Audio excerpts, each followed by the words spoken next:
बिस्मिल्लाहिर्रहमानिर्रहीम। अस्सलाम वालेकुम dear students. Ali smart guide में आप सबको खुशामदीद कहा जाता है। हमारे पास परसेंटेज सीरीज़ का एक इम्पॉर्टेंट क्वेश्चन है जिसकी स्टेटमेंट है व्हाट इज़ 10% ऑफ 20% ऑफ 30। अब हम इस क्वेश्चन को सॉल्व करते हैं। डियर स्टूडेंट्स, 10% का मतलब होता है 1/10। इसी तरह 20% का मतलब होता है 1/5।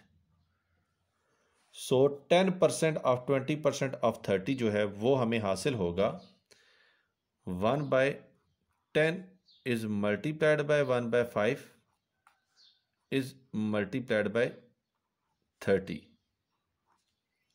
So 5 ones are 5, 5 6 are 30 and 6/10 is equal to 0.6। और क्वेश्चन की स्टेटमेंट में उन्होंने हमसे यही वैल्यू कैलकुलेट करने का कहा था। डियर स्टूडेंट्स, दुआ में याद रखिएगा। अल्लाह हाफिज़। अस्सलाम वालेकुम।